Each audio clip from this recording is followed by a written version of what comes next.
Chapitre 1. Une vie normale. Brian Small avait appris la patience pendant ses 8 années en tant que ranger dans l'armée. Cette même patience l'avait bien servi dans sa vie civile en tant qu'entrepreneur, construisant des maisons sur mesure dans le nord de la Virginie.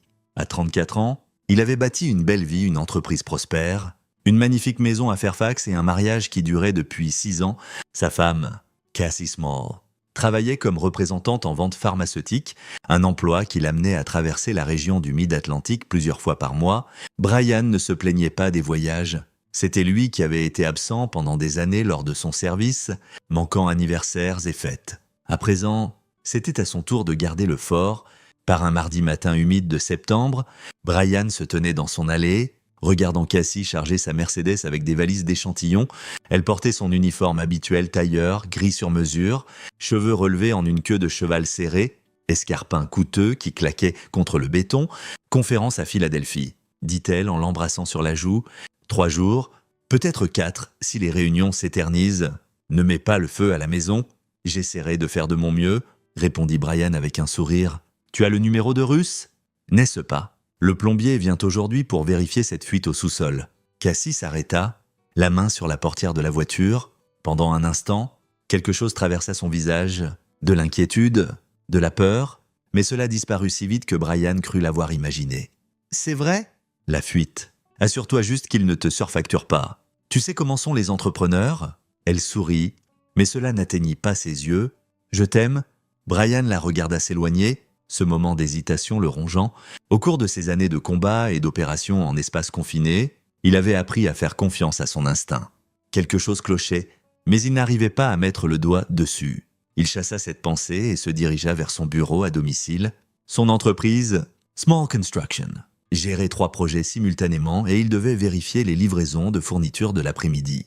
Son téléphone sonna à 10h47. « Monsieur Small, c'est Russ Sexton.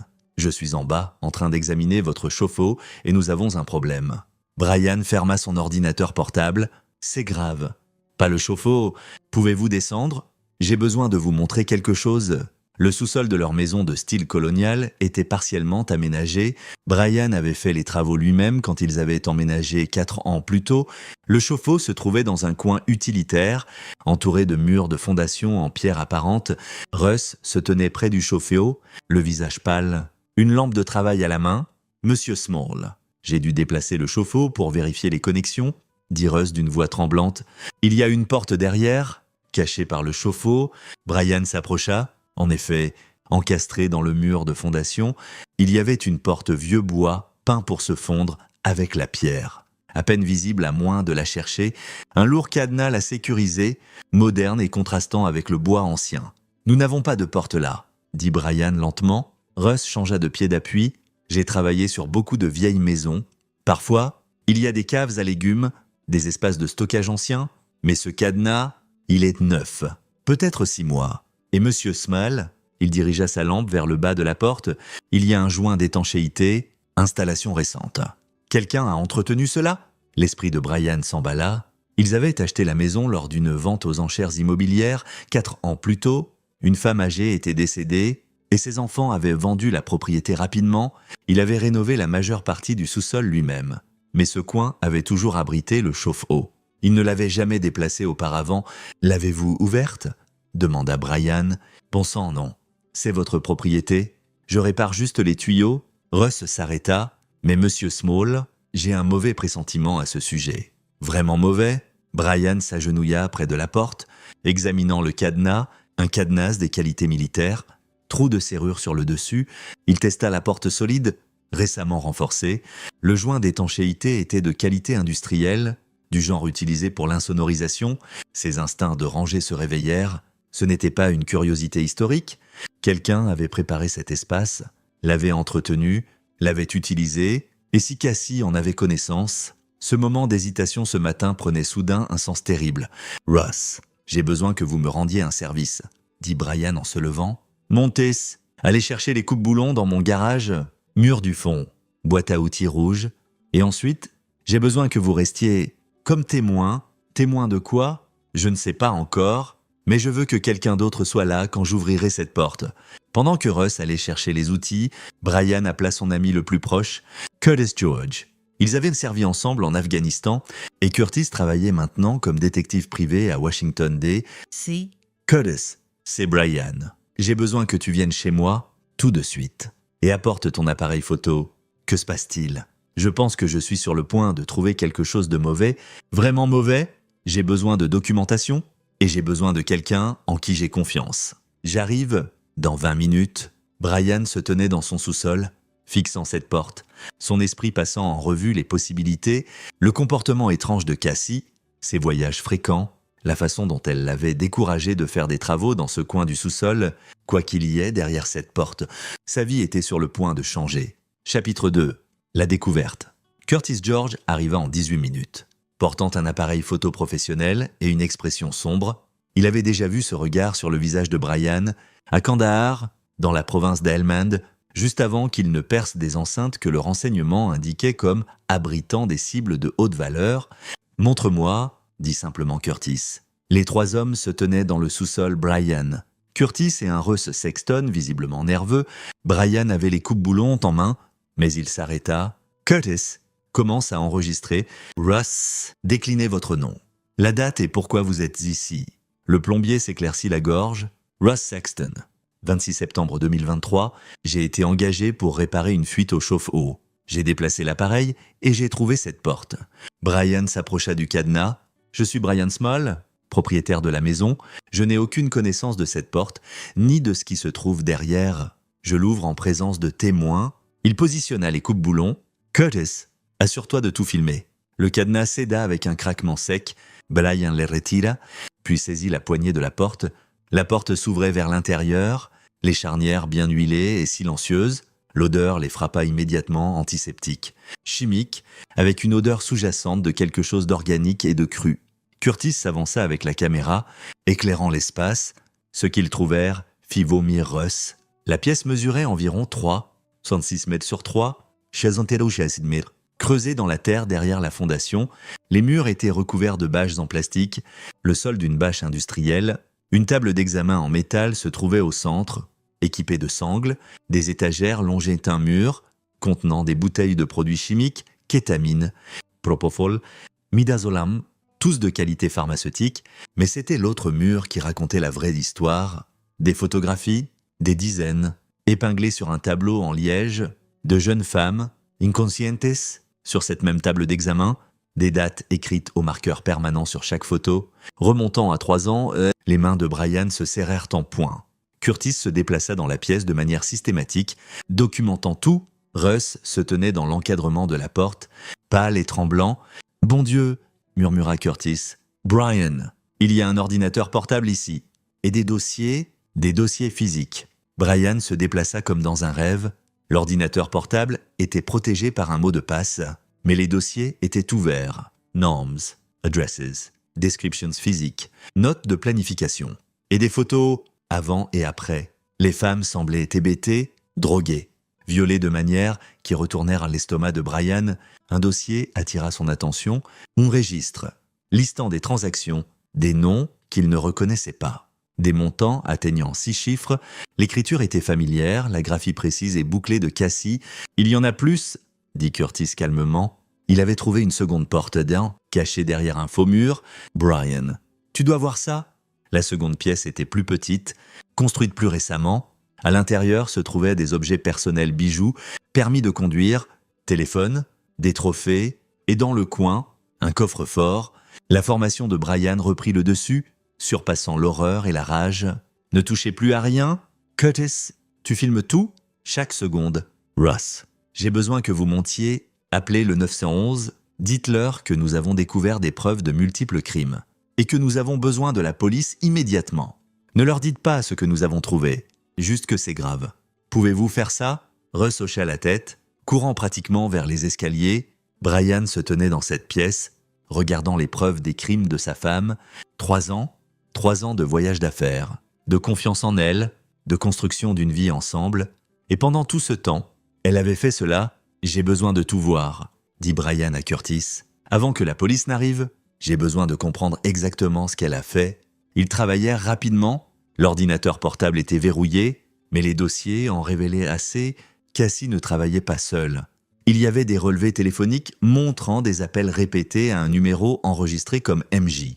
Le registre montrait des paiements provenant de ce même numéro, des dépôts réguliers sur un compte offshore. Curtis trouva un téléphone jetable dans un tiroir. Il l'alluma, le dernier message texte. DMJ était arrivé la veille mardi au quai. J'amène la nouvelle. Prépare la pièce. Il prévoyait d'utiliser cette pièce ce soir, dit Brian d'une voix froide, pendant que Cassie était censée être à Philadelphie, ce qui signifie que quelqu'un d'autre allait venir ici, ajouta Curtis. Quelqu'un avec une victime? L'esprit de Brian s'emballa. Cassie n'était pas à Philadelphie. Ou si elle y était, elle prévoyait de revenir, et cette personne MJ amenait quelqu'un ici, dans cette maison, dans cette pièce. Des sirènes hurlèrent au loin. Brian regarda Curtis. « J'ai besoin de ton aide pour quelque chose. Tout ce que tu veux. La police va arrêter Cassie. Ils vont monter un dossier, obtenir des condamnations, mais ça prend du temps. Et quiconque travaille avec elle, ce MJ, va s'enfuir dès qu'ils entendront parler de ça. Les preuves disparaissent. Les témoins s'évanouissent et la justice est retardée ou refusée. » Curtis comprit immédiatement. « Tu veux t'en occuper toi-même? Pas tout, mais je veux m'assurer que chaque personne impliquée paie complètement et je veux le faire d'une manière dont il ne puisse pas s'échapper. » Les yeux de Brian étaient durs. « Tu es partant ?» Avant que Curtis ne puisse répondre, des pas retentirent dans les escaliers du sous-sol. Malcolm Palmer, un inspecteur de la police du comté de Fairfax, apparut, 2 agents en uniforme derrière lui. « Brian Small ?» demanda Palmer. « Nous avons reçu un appel concernant une scène de crime. » Brian recula, désignant la pièce cachée. « Inspecteur, vous allez vouloir voir ça. Et vous allez vouloir appeler des renforts. Beaucoup de renforts. Chapitre 3. L'enquête commence. » L'inspecteur Malcolm Palmer avait travaillé sur les homicides pendant 15 ans. Il avait vu des scènes de crime qui le hantaient, des affaires qui le faisaient douter de l'humanité. Mais debout dans le sous-sol de Brian Small, regardant les preuves d'une prédation systématique, il ressentit une fureur froide qui le surprit par son intensité. « Bouclez la maison !» ordonna Palmer. « Je veux les experts scientifiques. Je veux que le bureau local du FBI soit notifié. Et je veux le médecin légiste ici. Maintenant, » Les 3 heures suivantes furent chaotiques. Les techniciens de scène de crime envahirent le sous-sol. Le FBI arriva, mené par une agente spéciale nommée Evelyn Newman, spécialisée dans les affaires de trafic. Brian. Curtis et Russ furent séparés et interrogés. Brian s'assit dans sa propre cuisine, donnant sa déclaration à Palmer. Il dit la vérité. Pour l'essentiel, la porte, la découverte, le contenu. Il omit seulement une chose, le téléphone jetable qu'il avait empoché avant l'arrivée de la police, maintenant caché dans son garage. « Monsieur Small, je dois vous poser des questions difficiles, » dit Palmer. « À quel point connaissez-vous bien votre femme ?»« Je pensais la connaître complètement, » répondit Brian. « Clairement, je me trompais. Son emploi, vente pharmaceutique, ça lui donnerait accès aux drogues que nous avons trouvées. En effet, est-ce qu'elle ramenait du travail à la maison? Des valises d'échantillons, des médicaments ?» Brian réfléchit. « Parfois, elle a un bureau à domicile à l'étage, des armoires à dossiers verrouillés. » Palmer note. « Nous devrons les fouiller. Et ces relevés téléphoniques, relevés financiers, tout ce genre d'opération nécessite des ressources, des connexions. Elle n'a pas fait ça seule. Les dossiers mentionnent quelqu'un, initiales MJ, paiement régulier. » Palmer hocha la tête. « Nous avons trouvé ça. Nous vérifions le numéro de téléphone maintenant. Monsieur Small. Je dois vous informer, votre femme est sur le point d'être arrêtée. Nous avons déjà émis un bulletin de recherche. Chaque agence de police entre ici et Philadelphie a la description de son véhicule et le numéro de plaque. » Brian ne ressentit rien. La femme qu'il avait aimée, la femme qu'il pensait connaître, était un monstre. Qu'arrive-t-il aux victimes? L'agente Newman s'en occupe.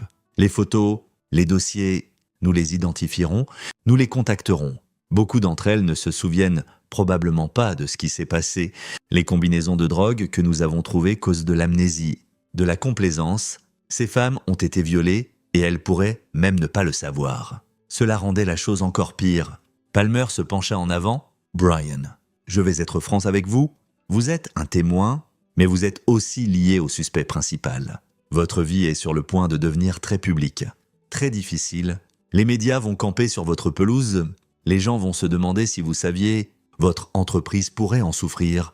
Je suis en train de vous dire ça parce que vous semblez être un homme bien pris dans un cauchemar. J'apprécie ça, inspecteur. Je veux juste que tous les impliqués soient tenus responsables. Ils le seront, je vous le promets. » Après le départ de Palmer, Curtis trouva Brian dans le garage.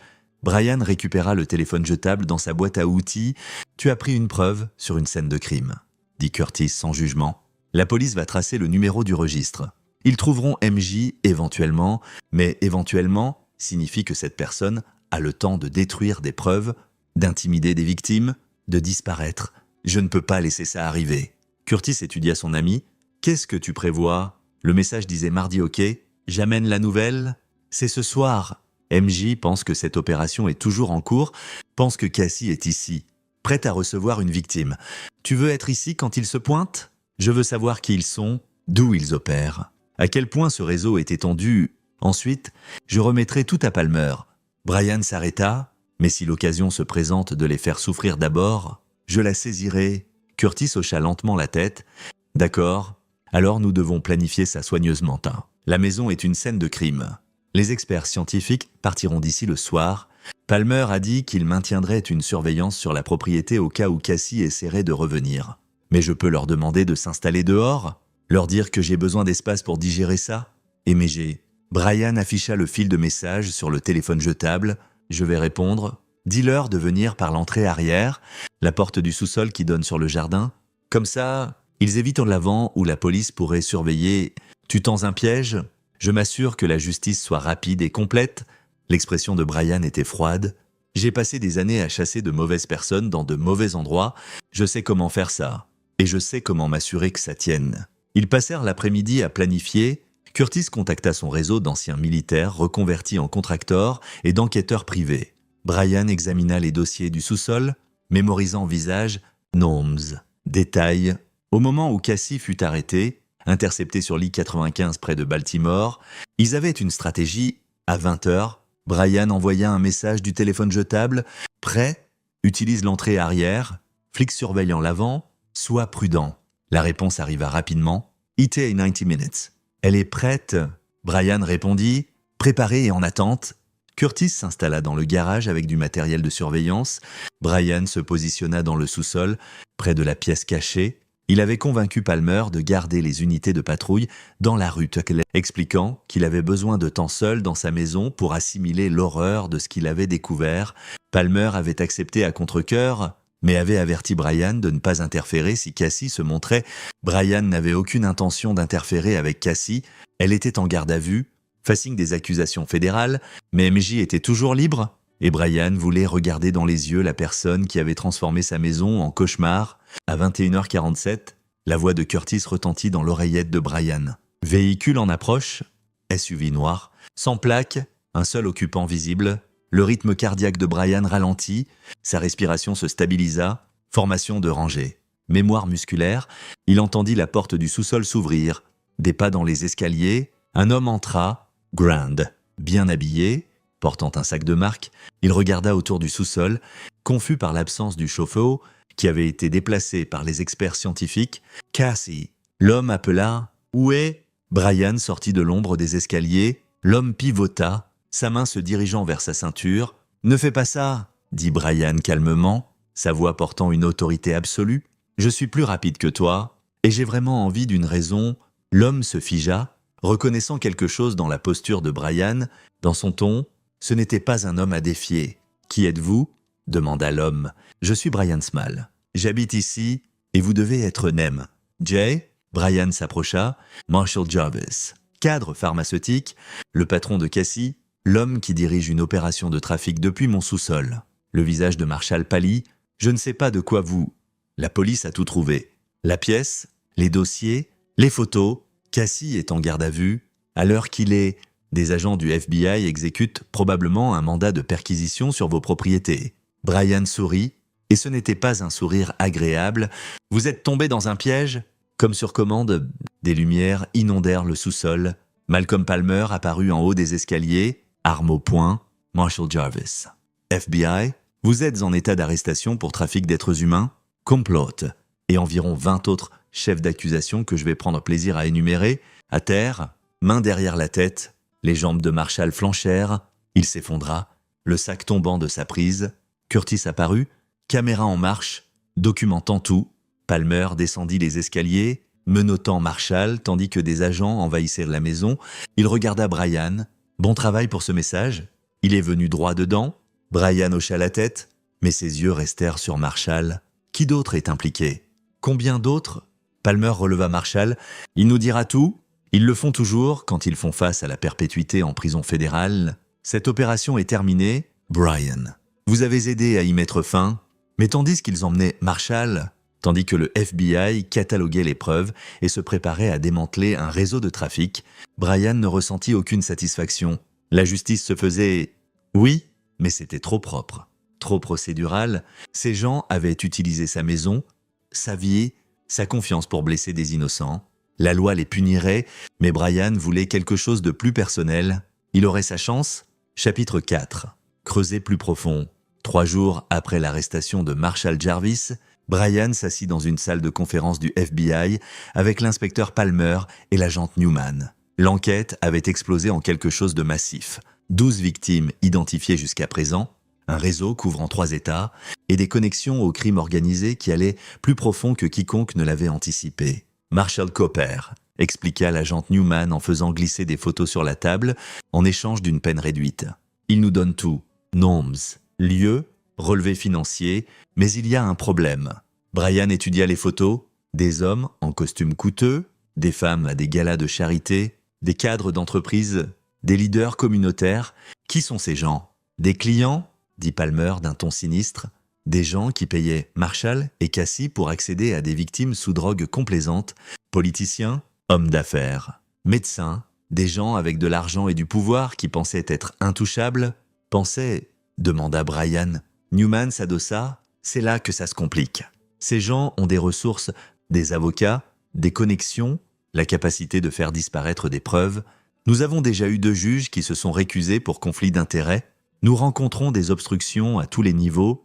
Quelqu'un essaye d'enterrer ça. Brian sentit une rage froide monter, donc ils s'en sortiront. Non, dit fermement Palmer, mais ça va prendre du temps. Des années, peut-être appels, motions, retards. La justice aura lieu, mais elle ne sera pas rapide. Ce n'est pas suffisant. Newman et Palmer échangèrent un regard.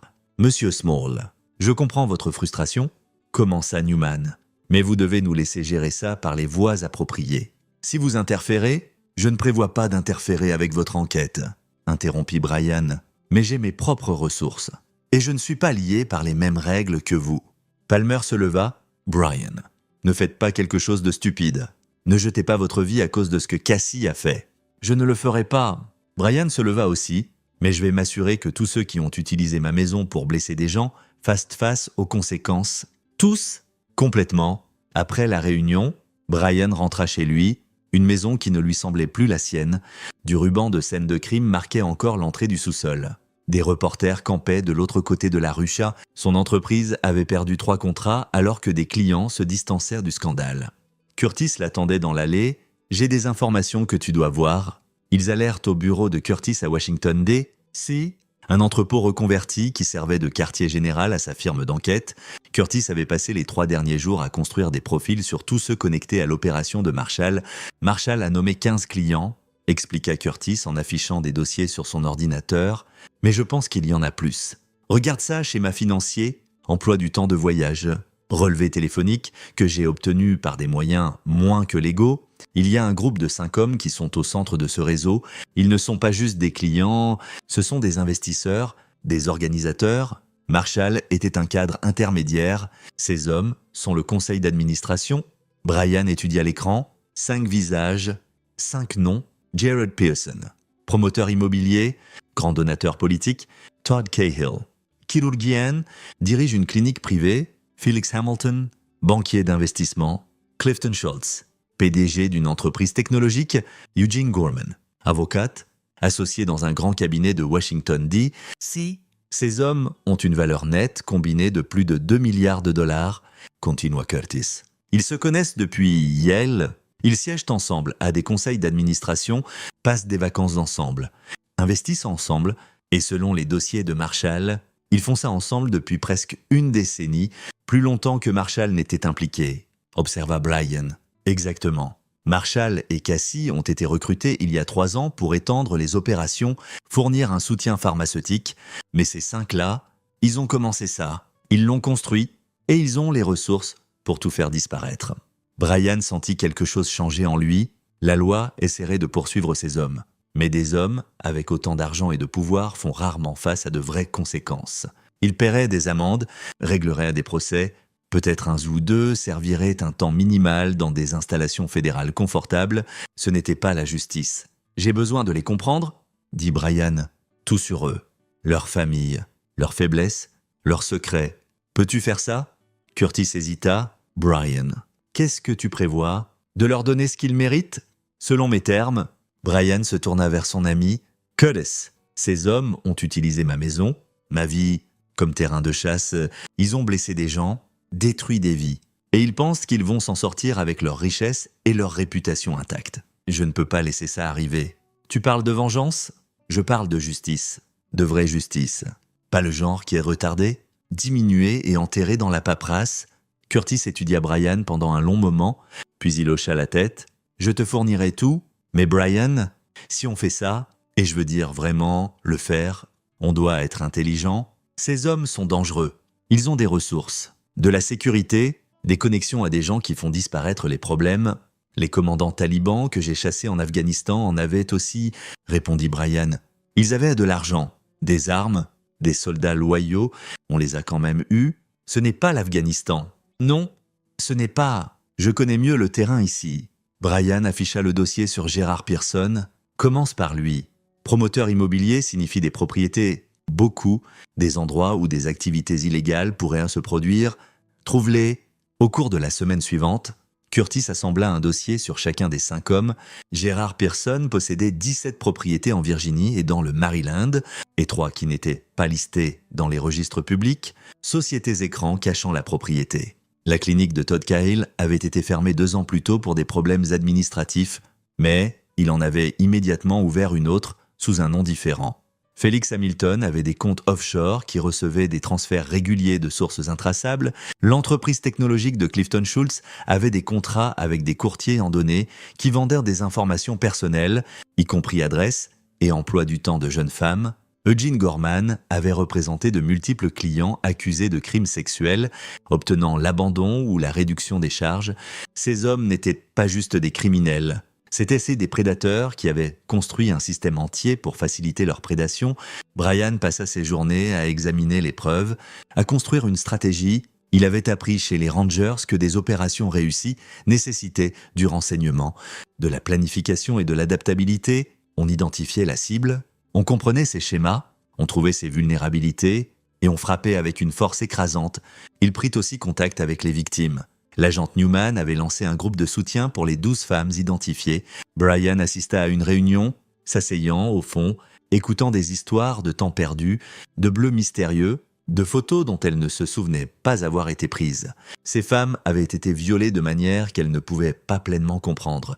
Et maintenant, elles devaient vivre avec la connaissance de ce qui leur avait été fait. Une femme, Lily Merrill, approcha Brian après la réunion. « Vous êtes le mari, n'est-ce pas? Celui qui a trouvé la pièce ?»« Oui. » Lily avait 26 ans, une étudiante en master qui avait assisté à une conférence pharmaceutique où elle avait rencontré Cassie.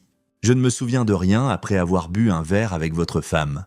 Mais il y a des photos, je les ai vues, des photos de moi sur cette table. » Et elle s'arrêta, des larmes coulant sur son visage. « Je veux qu'ils paient, tous, et je me fiche de comment ça arrive. » Brian lui tendit une carte avec son numéro de portable. « Si vous vous souvenez de quoi que ce soit, nom, visages, détails qui pourraient t'aider, appelez-moi. Jour ou nuit. » Le FBI dit que les hommes impliqués pourraient ne pas passer en jugement avant des années. Ils feront face à des conséquences plus tôt que ça. Promit Brian, je vous le garantis. Chapitre 5. Tendre le piège.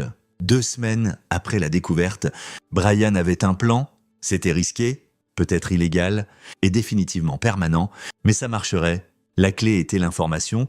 Curtis avait piraté les serveurs privés de Gérard Pearson, un crime fédéral, mais Curtis avait des moyens de couvrir ses traces.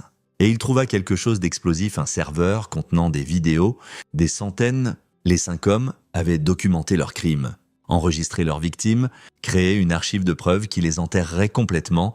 Ils gardèrent des trophées, expliqua Curtis, le dégoût évident dans sa voix, tout comme Marshall.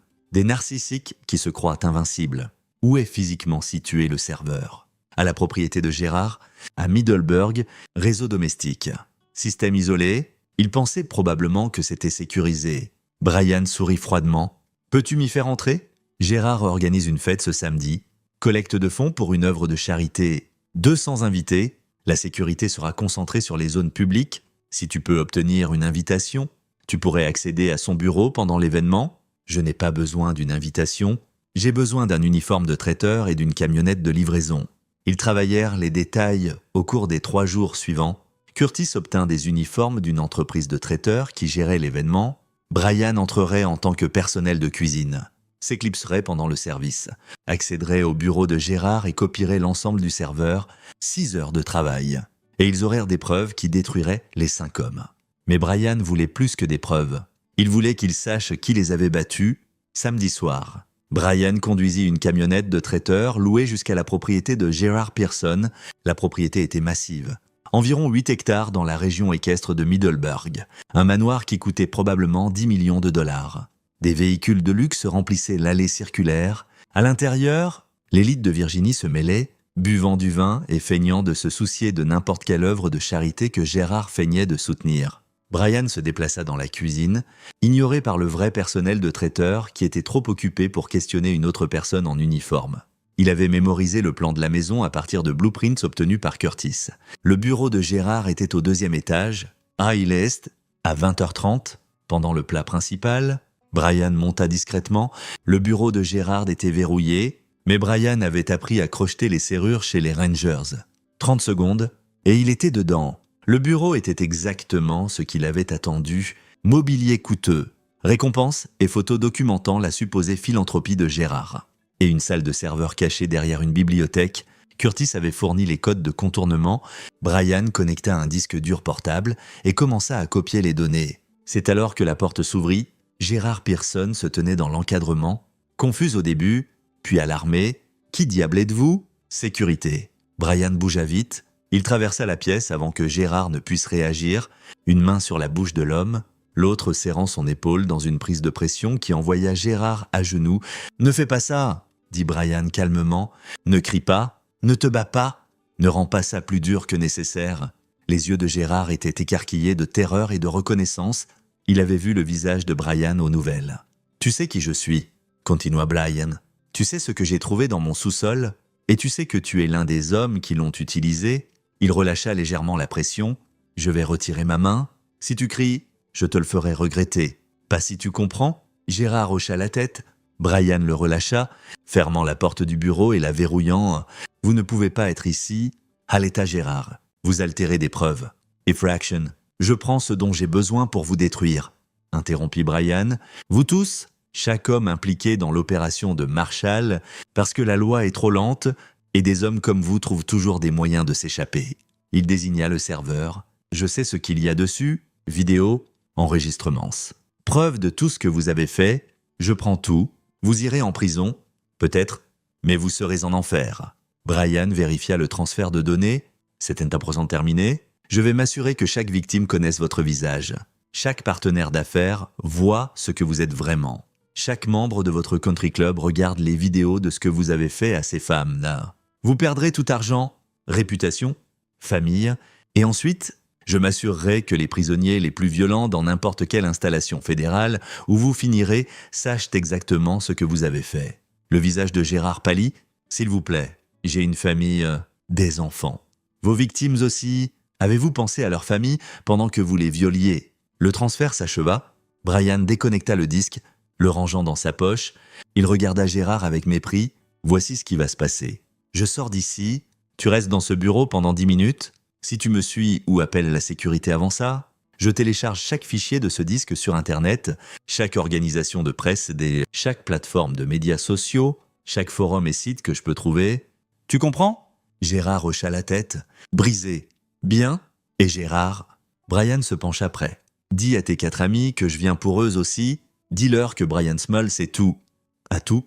Et ne s'arrêtera pas tant qu'ils n'auront pas tous payé complètement. Dis-leur de profiter de leur liberté tant qu'elle dure. Parce que la justice arrive, et elle ne sera pas retardée par des avocats, de l'argent ou des connexions. Elle arrive et elle est finale. » Brian partit par la cuisine. jeta l'uniforme dans la camionnette et s'éloigna. Derrière lui, Gérard Pearson s'assit dans son bureau, son monde s'effondrant autour de lui. Chapitre 6. Les dominos tombent. Le lendemain matin, Brian téléchargea des portions du contenu du serveur sur un stockage cloud sécurisé, puis invita l'inspecteur Palmer et l'agent Newman chez lui. « J'ai des preuves », dit simplement Brian, « tout ce dont vous avez besoin pour poursuivre Gérard Pearson. Todd Cahill, Felix Hamilton, Clifton Schultz et Eugene Gorman. Vidéo, relevés financiers, communications. Tout !» Le visage de Palmer s'assombrit. « Comment avez-vous obtenu ces preuves? Est-ce que ça importe? Ça importe pour le tribunal. Si ça a été obtenu illégalement, alors utilisez-le pour obtenir des mandats pour des perquisitions légales, » interrompit Brian. « Vous trouverez les originaux. Je vous fais juste gagner du temps. » Newman prit le disque dur, l'examinant. C'est des téraoctets de données. Si même la moitié est authentique, c'est tout authentique. Regardez-le vous-même. Vous verrez des visages, des dates, des lieux, tout ce dont vous avez besoin. Palmer se leva. « Brian, vous avez enfreint la loi. Je ne peux pas ignorer ça. Alors arrêtez-moi. Mais d'abord, abattez ces 5 hommes, parce que si la loi ne le fait pas, je le ferai. Et mes méthodes ne les laisseront pas en état de passer en jugement. » Palmer et Newman partirent avec les preuves. Brian savait qu'il avait franchi une ligne, mais il avait franchi de nombreuses lignes. Dans sa vie, au service de son pays, pour la protection d'innocents, ça n'était pas différent. Au cours de la semaine suivante, l'enquête explosa. Des agents fédéraux perquisitionnèrent les propriétés appartenant aux 5 hommes.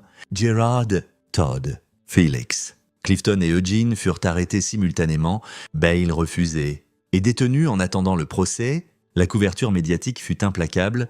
Prédateurs riches, hommes puissants abattus, justice pour les victimes. Mais Brian n'était pas satisfait. Ces hommes étaient en garde à vue. Oui, mais ils avaient des avocats, ils avaient des stratégies, ils avaient de l'espoir. Ils voulaient leur enlever cet espoir. Curtis l'aida à concevoir la phase suivante. En utilisant les témoignages des victimes et les preuves vidéo, ils créèrent un site web complet documentant chaque crime, chaque victime, chaque détail. Puis, ils l'envoyèrent à chaque organisation médiatique, chaque groupe de défense, chaque influenceur sur les médias sociaux qu'ils purent trouver. Le site devint viral en quelques heures. Des millions de personnes regardèrent les preuves, lurent les histoires, virent les visages des prédateurs. Les partenaires d'affaires de Gérard mirent fin à des contrats. Todd perdit sa licence médicale. La firme d'investissement de Félix s'effondra. Les actions de l'entreprise technologique de Clifton chutèrent. Eugene fut radié du barreau. En 2 semaines, les 5 hommes avaient tout perdu sauf leur liberté. Et cela ne durerait pas beaucoup plus longtemps.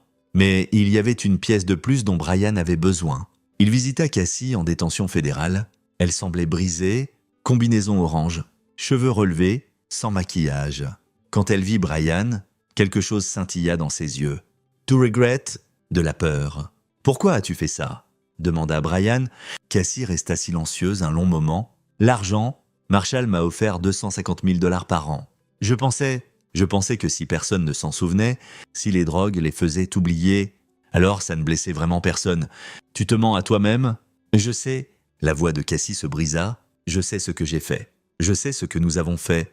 Et je sais que tu ne me pardonneras jamais. Je ne le ferai pas, mais j'ai besoin que tu témoignes contre eux tous. Jared, Todd, Felix, Clifton, Eugene. Donne au procureur tout. Assure-toi qu'il tombe. Pourquoi t'aiderais-je ? Parce que c'est la seule chose qui te reste à faire. La seule façon de commencer à réparer, tu iras quand même en prison pour 20 ans minimum. Mais peut-être, éventuellement, pourras-tu vivre avec toi-même ? » Cassie le fixa, puis, lentement, elle hocha la tête. « Je témoignerai. Je leur dirai tout. » Brian se leva pour partir. À la porte, il s'arrêta. « Je t'aimais, j'ai construit une vie avec toi, et tu l'as transformée en cauchemar. J'espère que 20 ans suffiront pour comprendre ce que tu as détruit. » Il ne se retourna pas. Chapitre 7. Le procès. 6 mois plus tard, le procès commença. Les procureurs fédéraux, armés de preuves accablantes, présentèrent un dossier étanche, vidéos, relevés financiers, témoignages de victimes, et la coopération de Cassie peignirent un tableau de prédation systématique qui choqua même le juge endurci. Brian assista chaque jour, s'asseyant dans la galerie, regardant les hommes qui avaient utilisé sa maison essayer de monter une défense. Leurs avocats arguèrent des détails techniques, questionnèrent l'authenticité des preuves, tentèrent de supprimer des témoignages. Mais le poids des preuves était écrasant. L'avocat de Gérard Pearson essaya d'arguer l'incitation au crime. Que Brian avait en quelque sorte manipulé son client, le juge le rejeta immédiatement. La défense de Todd Cahill prétendit à de la recherche médicale que les vidéos étaient une documentation d'essais pharmaceutiques. Les victimes qui témoignèrent détruisirent ce mensonge. Félix Hamilton tenta de se cacher derrière le secret professionnel et les lois sur la confidentialité financière.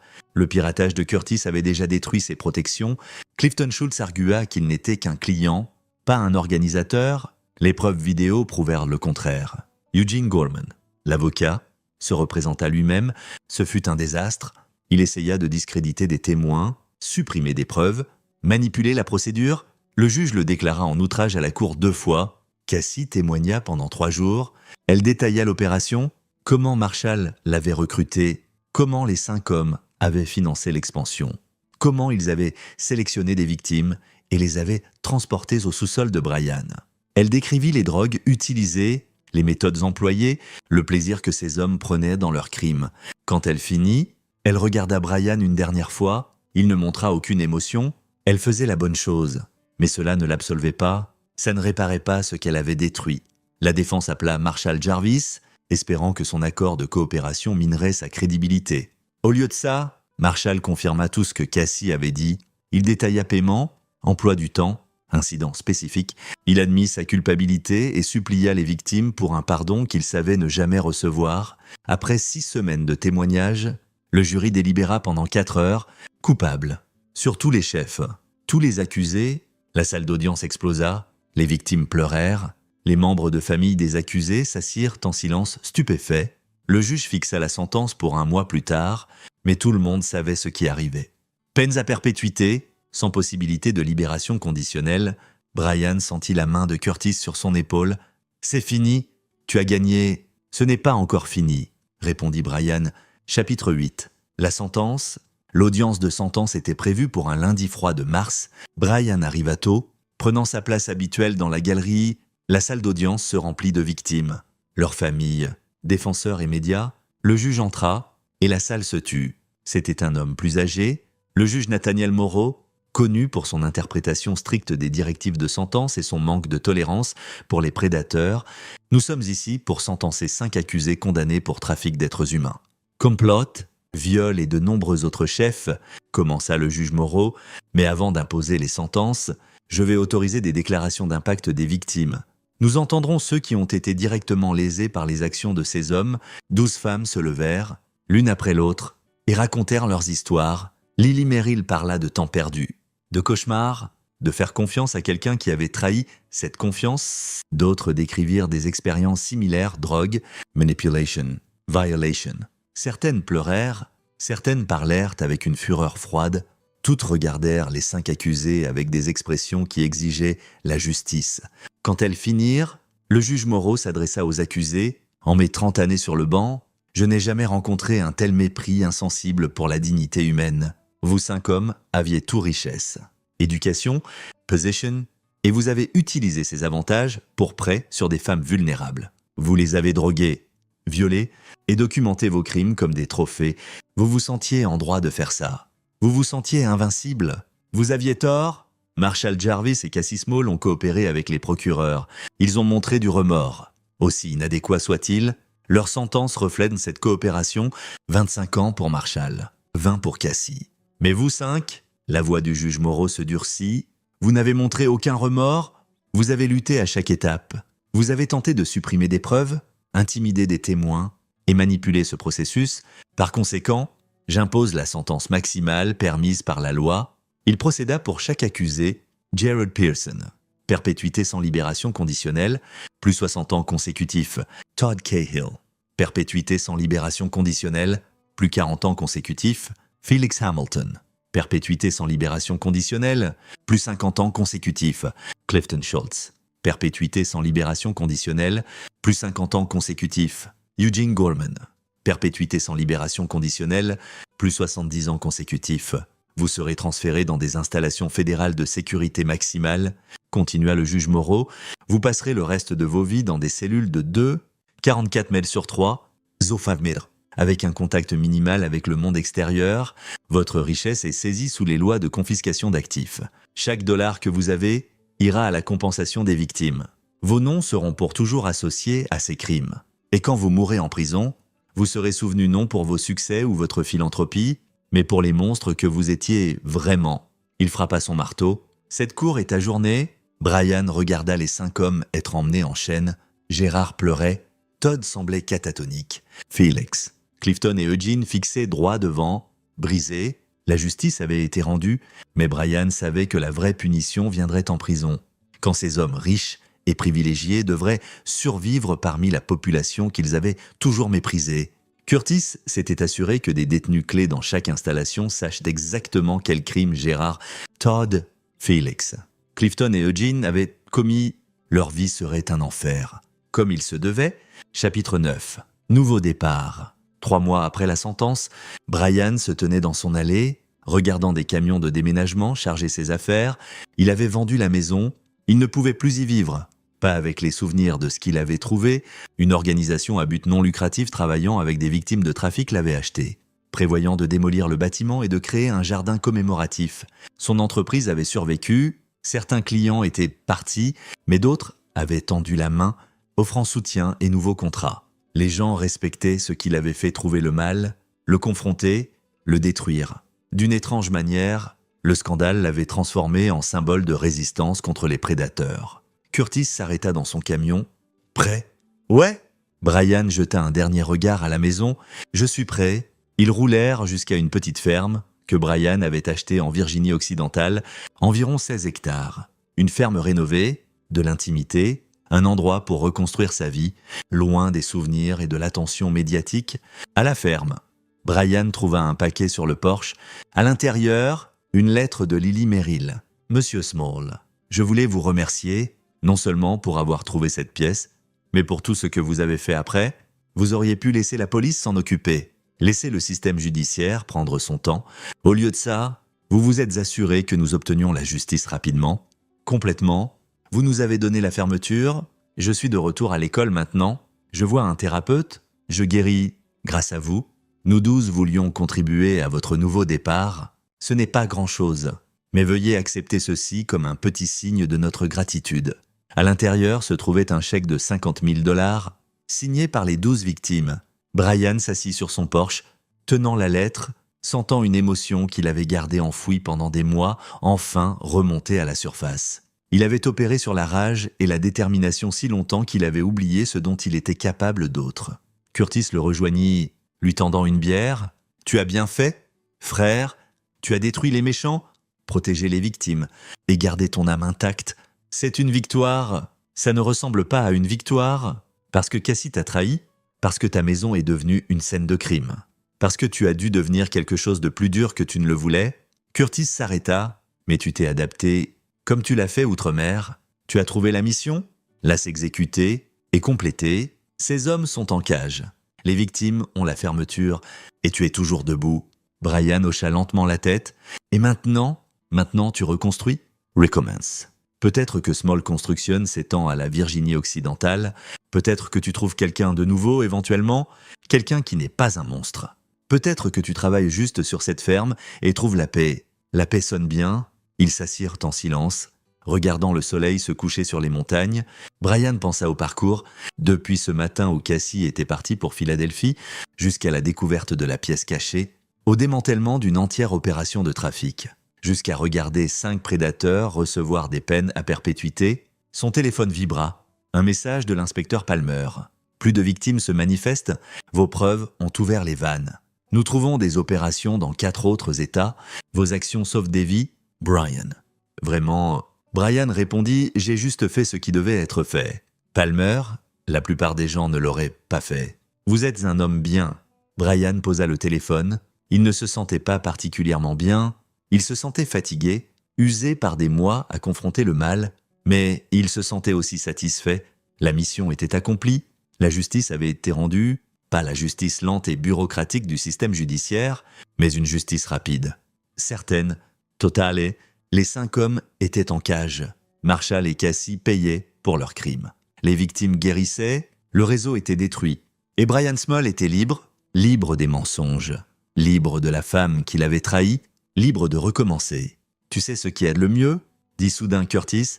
Quoi? Ces 5 riches salauds pensaient être intouchables. Ils pensaient que l'argent et le pouvoir les rendaient invincibles.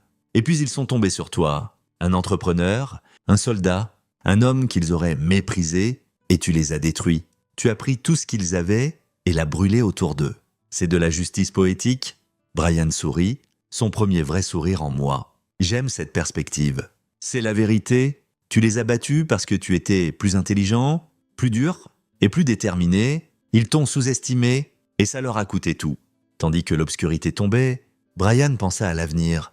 Il construirait quelque chose ici, une entreprise, une maison, peut-être éventuellement une nouvelle famille. Il aiderait Curtis à étendre sa firme d'enquête, peut-être prendre des affaires impliquant des prédateurs et des trafiquants, utiliser ses compétences, son expérience, sa détermination pour protéger des gens qui ne pouvaient pas se protéger eux-mêmes. Il deviendrait quelque chose de plus qu'un entrepreneur. Il deviendrait un chasseur de monstres.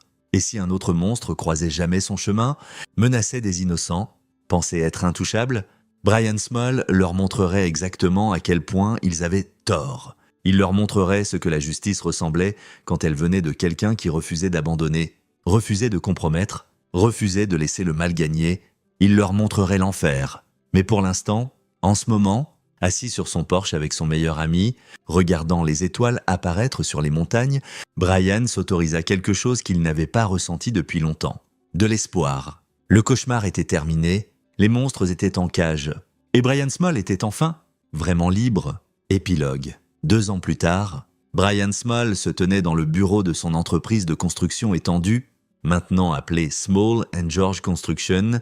Curtis avait rejoint comme partenaire, et ensemble ils avaient construit quelque chose de réussi, pas juste une entreprise, mais un réseau dédié à trouver et arrêter des prédateurs.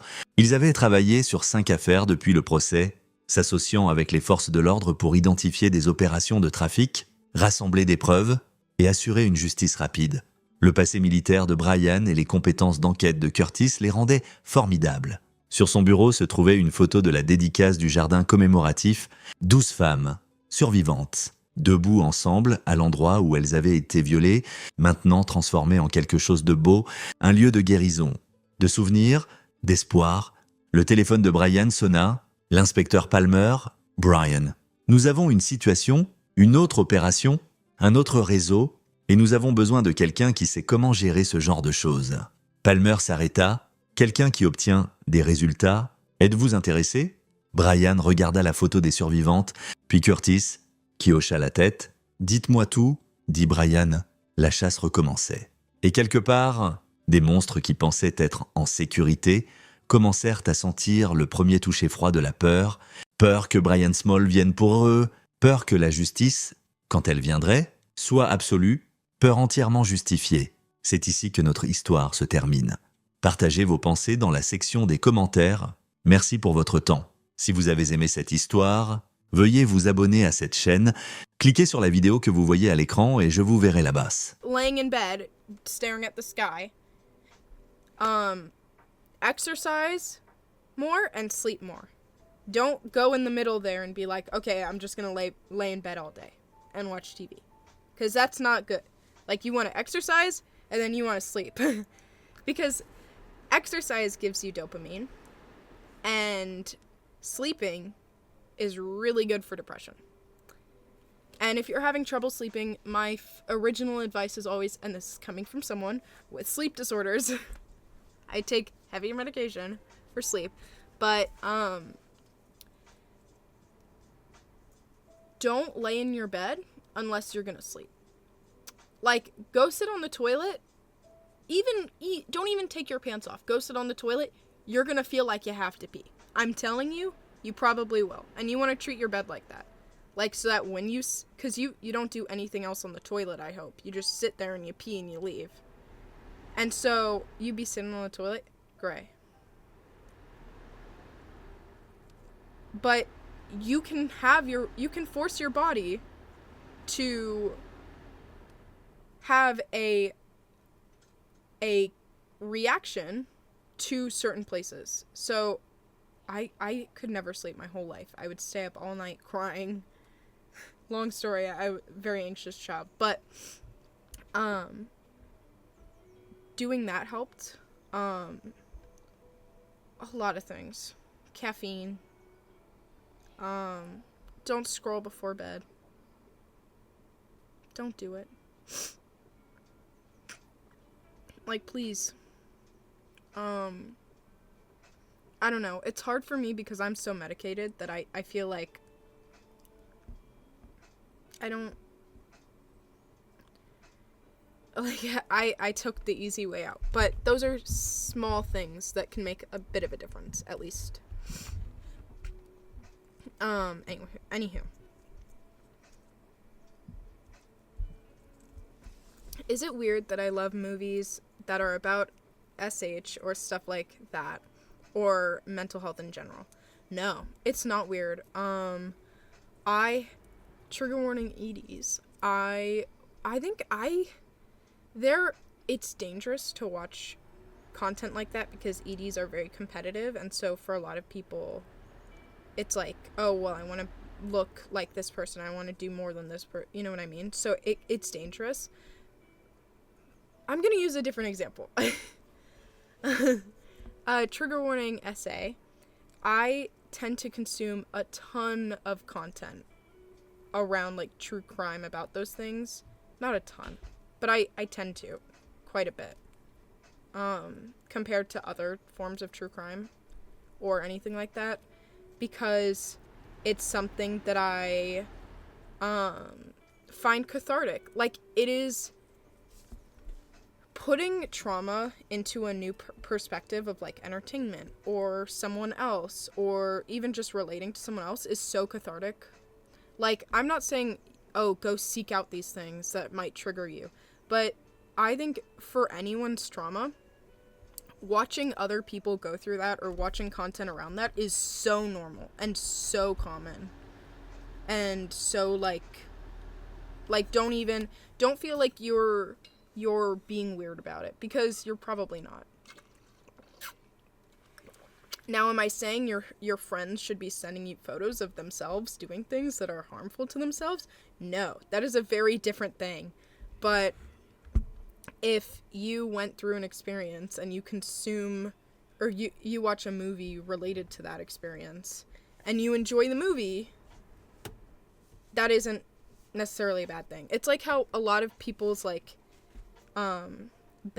bedroom preferences stem from some sort of trauma. Like, it's just your brain trying to put it into a new context.